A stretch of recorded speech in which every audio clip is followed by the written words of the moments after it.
we get language applied to subjects which are neither related to the past nor the future, like mathematics. And mathematics is a language which has gone out and described multidimensional spaces. I think that nothing is more exquisite than the interior music. And all music is obviously an effort to approximate this interior music. And I don't know if it's apocryphal or not, but I'm sure you all know the story of Beethoven saying, if you could hear what I can hear, you wouldn't bother with what I've written, because it's just compared to what I'm hearing. You have to, it's a knife edge, because the music does lead deeper into these visionary states. But I still think that once you are where you want to be, that if you can cast loose from exterior musical input, that this interior music will rise into perception and reward you for that. The way that I take psychedelic drugs seems very natural to me, but then when I describe it to groups of people like this, I realize that people have all kinds of styles, and this has caused the psychedelic experience to be sort of blurrily defined in the mass mind. My idea of how you take a psychedelic drug is that you reduce sensory input as low as you can without the reduction itself becoming an impediment. In other words, I'm not talking about isolation tanks and all that. I'm just saying a dark, quiet, calm, cool, empty room is the best kind of situation. And some of the most interesting trips that I've had have been to the accompaniment of a single sound, which is simply a drone. It's like the bindu, the seed, around which then the multiplicity of the hallucinogenic vision can gather itself and constellate. I mean, I blush to tell you this, but some of my most interesting trips have been to the accompaniment of my floor heater, which makes a buzz like a refrigerator, and that buzz becomes, the cutting edge of a light, which is like a comet giving off in the eddies of its trail hallucination, all the hallucinations there are. So I think that music is intrinsic to everything that we're talking about. We are aspiring to the condition of music, and we need music, therefore we should have it as an exterior input when we can have it no other way. So saying that I don't listen to music during those states is not a put down of music. Music is obviously the ideal, because it is one of these tonal languages that you understand by hearing. It is an Ursprach. It's a language of emotion. Yeah. Real quick question. According to the graphs that you've developed, it seems to me, and to the end date that you were able to pin down, that you could have almost your own running biorhythm chart based on this graph and tell whether novelty is going to be coming up in the next week or 3 months or whatever.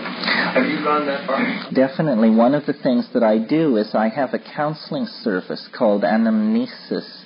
And the reason I organized it as a counseling service was because I wanted people to interact with my wave on the level of their personal history, and I didn't want them to be contaminated by being my friends.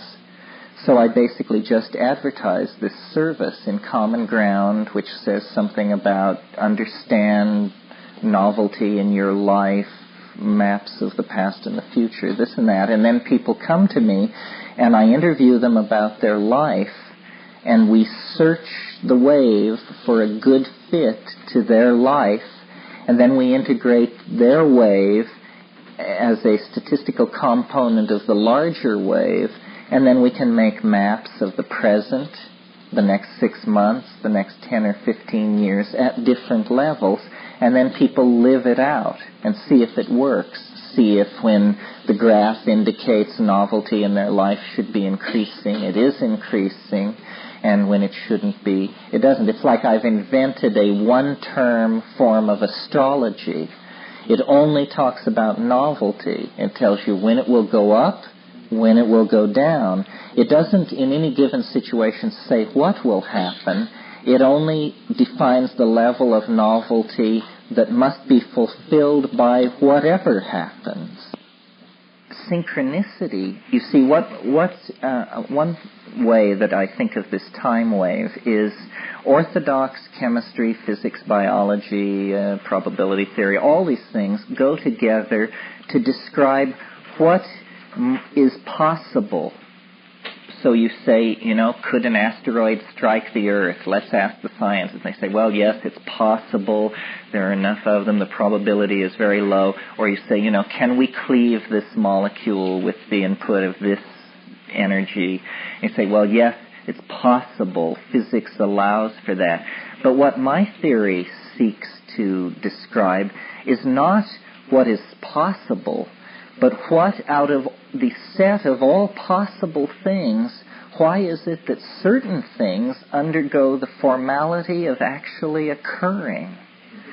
It is as though they are selected out of this vast pool of possible things which could happen without violating any known laws.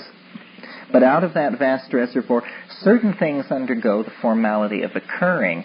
And once they have occurred, the fact of their occurring has defined the level of novelty in that now past moment. And so that's what it's like. This novelty wave is an additional variable which has to be added into physical laws. It's the variable which dictates what out of the possible states, which ones actually are realized. And it's the flux, the coming and going of that wave of novelty which controls that. Now, if you're in a highly novel situation, then you get what Lilly calls cosmic coincidence, or Jung calls synchronicity. You get obvious connections which have no obvious casuistry behind them. They are connected through meaning, not through the chain of cause and effect. And that is simply happening because the level of novelty is so great that these sideways connections are beginning to come apparent. And at the end of time, or at the ingression into this higher dimension, I think this will become excruciatingly present in the foreground of our experience. In other words, synchronicity is getting stronger. Coincidence is getting stronger. The world is becoming more irrational. Science did work better in the 19th century than it's working in the 20th, because reality is slowly slipping through its fingers. There was a maximum moment when the dreams of science and the nature of reality overlaid almost perfectly, but now reality is growing beyond it and pulling away from it. And I think soon I shall be pulling away from this meeting. Thank you very much. Thanks a lot. That was great. Thank you. Glad you enjoyed it. Anamnesis, so that's against the loss of memory. Yeah, it's the Platonic doctrine. You know that scene where Plato proves that the slave understood geometry without ever having been taught by asking him certain questions. It's the doctrine of recollection, that all learning is recollection, and he called that anamnesis. That's great. That's a great title. Yeah, well, we're word folks. I think that's wonderful, Terence. It's great. Well, I hope you'll read The Invisible Landscape and let me know what you think of it. Around at local bookstores, etc.? It's fairly hard to get. I think they're selling it out front. But did you mention that memory is somehow connected with time? Yes, I did. I was talking about how being able to have memories is a kind of conquest of the temporal dimension, and was a very important moment in biology when animals could be enough outside the present to say, oh, I've been here before, or I know that I can't swim, or I know that's a trap, I should avoid it. And I was talking about how memory was a part of this evolutionary conquest of dimensions, which begins, just with tactile nearness, and then light, and then motility through walking, then finally memory and anticipation of the future, and then finally, as in human society, anticipation of thousands of years of time and recovery of thousands of years of time out of the past, not just personal experience. Well, I kind of see that my memory is not perfect, it's judgmental. And in that sense, maybe there's a saving factor, because as I live in time, if my memory was perfect, then why update it? That's true. Yes, we live in the present in a sense because we have such bad memories. Thank you for coming. I just quickly wanted to know. Oh, I'm glad you enjoyed it. Good. Well, I'll hope to see you again. Good. So you talk about getting to the end of time. As the next stage. Maybe we have to get to the end of power too. Yes, well, I think this deepening of synchronicity and coincidence that I talked about will have the effect of getting us to the end of power. I think it's harder and harder to plot with power. Even in our own time, we've seen the most powerful forces in the world totally brought low.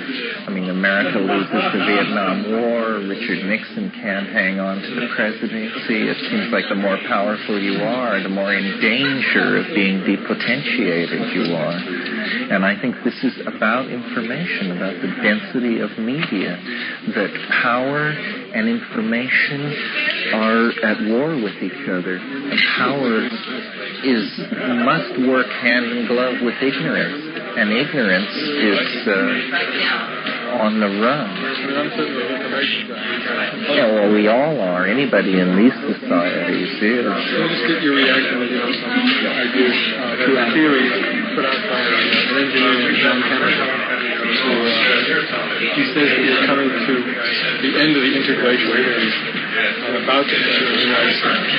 The evidence is the trees are dying, the soil is becoming depleted, and so on and so on. And the function of the glacier is to bring back the minerals, which takes 90,000 years to remineralize the soil, and we'll have a big water that should be on top of the CO2 in the atmosphere building up at this time. Well, this thing I was saying about how things are becoming more connected through time and speeding up, the last 10 million years of Earth's history have been the most violent and violently fluctuating in all of Earth's history. The last million of those 10 million years have been the most violent, and of those... Violent in terms of the weather, for example? The weather and glaciation and earthquake and pole shift and all these things. The last 100,000 years have been the most violent of that. So what we're getting is an increase in all kinds of change. And this, why this is happening to the planet is not clear. In other words, during the Jurassic period and Precambrian, the Earth's climate was very stable. Earth's temperatures were very stable. Apparently, the weather was very mild. Now we have these tremendous fluctuations, glaciations, and in fact, man is largely formed because of that, because the glaciations have the effect of endlessly splitting apart and reuniting human gene pools, which is, of course, the fastest way to intensify diversity. You know, you breed gene pools apart, then you mix the populations, then you separate them again, then you mix them. And this is a major formative factor making man. So it's as though, in a way, the the planet, the instability of the planet on a planetary scale has called forth an intelligent species. Would be good. Is that what you're saying? Well, I'm saying it's driving the pump of evolution. It's the thing which is making evolution happen faster than it has ever happened before, because change always drives evolution, you know. I think that if the glaciation period comes soon, that the competition for space and resources will be so intense that the bombs would go off and most of us will be destroyed. Yes, we've certainly never faced a glaciation when we had the technology. But on the other hand, if the glaciation doesn't come soon, real soon, we'll be gone. You know, well, in another 100 years, Gerard O'Neill suggests the major population center by 2050 could well be the Jovian moon system. That's where the hydrocarbons are. That's where the metals are. This is where the things we need are. And if classical patterns are followed, we will go where the natural resources are. Do we need those things? Us higher beings? I mean, you say that we need them? I don't think we are going to spiritualize ourselves out of existence. I think that the dualism between spirit and matter and body and soul are probably going to be transcended. What we do is we excrete ideas. We take in matter, unprocessed matter, glasses, plastics, metals, and we excrete them as ideas in a very highly organized form. What do we need concentrated metals? Isn't that the substance for a highly technological civilization? Is that what we want? Well, it may be a transitional phase. In other words, maybe sophisticated civilizations always build with molecules. But even we are machines in the sense that we are made of DNA. Obviously, the metallic petroleum phase of a culture is very brief. As soon as we understand the genetic machinery, we will use that as our technology. Everything can be made with DNA, not just people. You can make telephones and soft drink containers, and everything can be made this way. I really hear kind of ambivalent technology, which I don't share. I mean, I think it's something we have to resist and ignore and do something. And I hear part of me going toward this, this place where the new center is going to be out there with the metals and stuff. And I don't want to go there. Well, it wasn't you. Someone at the last one asked this very question. Said, there are two directions to turn the earth into a garden, to recognize that we are the stewards of the ecosystem of the planet, to try to rein in our Promethean, Faustian tendencies, or what I'm saying, which is space colonies and this Apollonian, non-Earth-oriented culture, which I kind of lean toward because I think that the other possibility was foreclosed sometime in the 18th century, that to achieve now that no-growth, ecological, earth as garden civilization would require unbelievable savagery being unleashed because there are too many of us. Now the only way out is up. I think that's true. Well, this is a question for... appropriate technology and with the right kind of garden, we can support it. You think that we can deliver... See, what we have to do is either deliver an American standard of living to everyone on the planet, or convince them that they don't want that by doing it ourselves. But I don't see that happening. I agree with you, it could happen. Yeah, the space colony is wonderful because it really splits. Everybody has to come and say, because here we're talking about building a machine larger by 1,000 times than any machine ever built, and saying, is this the answer to man's problems, or is this a deeper plunge into the nightmare? I feel everything that you're saying, but I also think that it's too... In a sense, it's too intellectual, because what you're saying is we understand what should be done, and let's do it. But what if we exist to stockpile plutonium and to build the staggering technology to build these space colonies, because to lift the Terran gene swarm off the surface of the planet because the planet is in danger? What about the fact that the last million years has been the most turbulent of the last 100 million, and the last 100,000 the most turbulent of that? Perhaps the planet is destabilizing. In that case, what is happening is it isn't that man is evolving into spaceman and leaving the planet. It's that man is the cutting edge of biology on the planet, and biology is frantic to escape because it senses that the ecosystem, but there will be if we take everything and go. And also, that's a question. In other words, it's a commonplace of the gee whiz school of thought that we're made of stars, alien stars. You know, the atoms in your body were once in the heart of alien stars. Well, if that's true, and everyone agrees it is, but the statement which should follow on that means that there are atoms in your body which were once the atoms of alien planets, not stars. So I think that the galaxy is no barrier at all to biology. Our biology is a barrier to understanding how biology really works. One last thing. Co-evolution quantum was very much into space colonies. George Walt led a subsequent issue, which I really like. He said, the space colonies are going to be such highly organized places in terms of our present culture and politics. They're going to be totally authoritarian systems because they have to be. Everything has to be totally controlled and in its place for those kind of very fragile environments to survive. On Earth, you can have a very relaxed, liberal atmosphere. On the space colonies, it's going to be a prison. Maybe.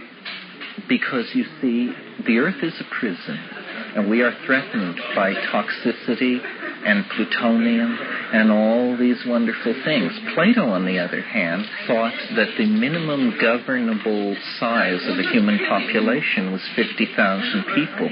Now, which is more likely to give rise to a totalitarian nightmare? A society of 700 or a billion people with short resources on Earth with hostile neighbors, or a swarm of space colonies, several hundred of them, each with a population no more than 50,000 and spread through a volume the size of the solar system. See, I think we stand on the brink of the greatest age of pluralism since the Greek city-state, and that it's not true, this whole thing about control. It's here is where there must be staggering control because there are hydrogen weapons stacked like cordwood. We must have thought control, not of populations, of leaders. They agree on both sides. This is the place where there is no pressure. We have no idea how dangerous to ourselves the threat of extinction is, whether it occurs or not. Just the weight we are carrying around, knowing that we could become extinct. If there were 100 space colonies spread through the solar system, man would be a galactic species. There would nothing short of the explosion of the star could threaten all genes aboard the space colony, and everybody will go. We are simply the guy who gets to push the go button.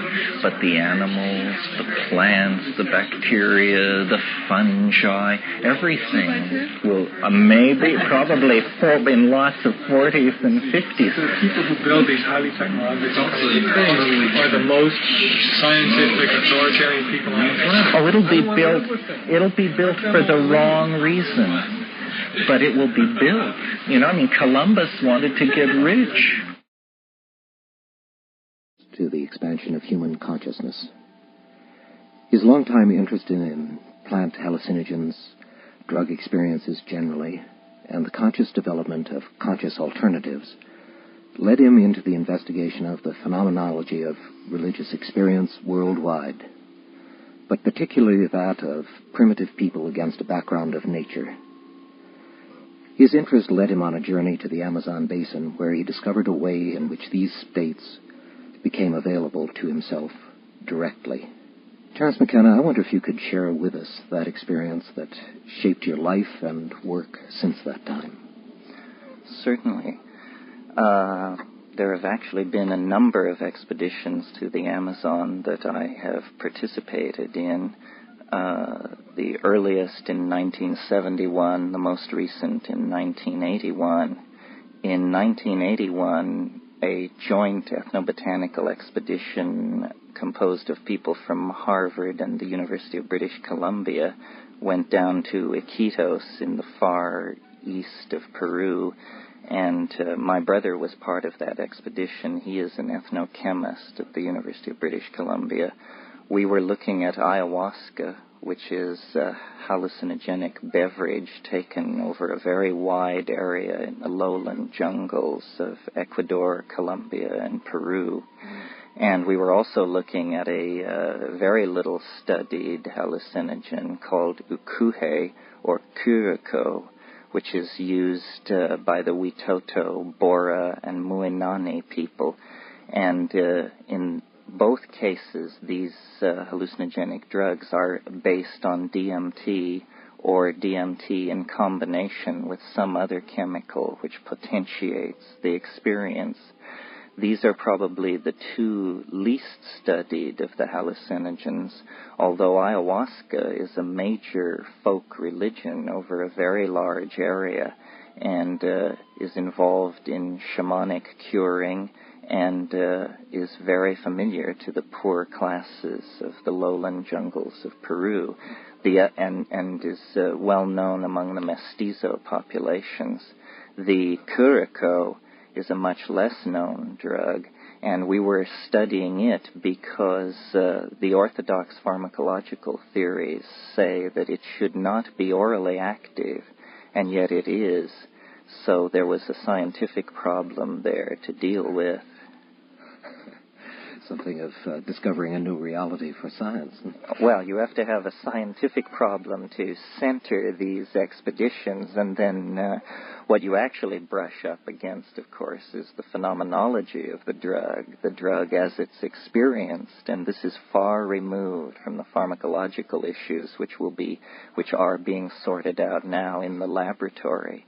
But the experience of taking these drugs in the Amazon, up these small tributaries that run into the main body of the river, among pre-literate people who are definitely not middle class, and in the ambiance of the equatorial continental jungles, is very interesting, very enlightening. How did you respond to that? I assume that you'd experimented with other hallucinogens in the recent past before you made that journey, and that indeed you were looking for the effect that would have a psychophysical response in you. And yet, apparently, you came upon something quite unexpected. Yes, well, since the middle 60s, we had been interested in dimethyltryptamine, DMT, both because of the intensity of the experience and also because of the rapidity of its onset. When DMT is smoked, it comes on in about 15 to 30 seconds, and the onset of the effects of that rapidity actually challenges science to explain it. And then the content of the experience seemed to us to go beyond even the orthodox model of what the psychedelic experience should constitute. In other words, the psychedelic experience has been discussed in terms of consciousness expansion or exploring the contents of the personal or the collective unconscious, or achieving great empathy with works of art or something of that sort. What we found with these tryptamines was there seemed to be an unanticipated dimension, which was contact with alien intelligence. I call it this for want of a better word. Organized intellecties that presented themselves in the drug trance with information that seemed to be not drawn from the personal history of the individual having the experience or even from the collectivity of human experience. And later we came to feel that this effect was particularized to the tryptamine hallucinogens. In other words, not only DMT and ayahuasca and these more exotic Amazonian drugs, but also psilocybin, which is probably the most widely experienced of these drugs. To me, it was astonishing that a voice could address you in that state and impart information and dialogue with you. Gordon Wasson, who discovered the psilocybin mushrooms, or who formally brought them to the attention of Western science, he also wrote about this phenomenon. But for that matter, so did Plato in discussing the logos for Hellenic human beings. This experience of an interiorized guiding voice with a higher level of knowledge was not alien. However, the intellectual adventure of the last 1,000 years has made an idea like that seem preposterous, if not psychopathological. And so, as moderns, as pharmacologists exploring these drug states, my brother and I came upon this phenomenon. And in the ensuing years, we have worked with it, directed other people's attention to it, and I would say a consensus has emerged that this phenomenon is real, but no consensus has emerged, nor it may be that no consensus will ever emerge about exactly what it is. Are we dealing here with an aspect, an autonomous psychic entity, as the Jungians would style it, a sub-self that has slipped away from the control of the ego? Or are we dealing with something like a species overmind, a kind of collective intellect? Or are we in fact dealing with an alien intelligence with all that implies? It's not an easy question to answer.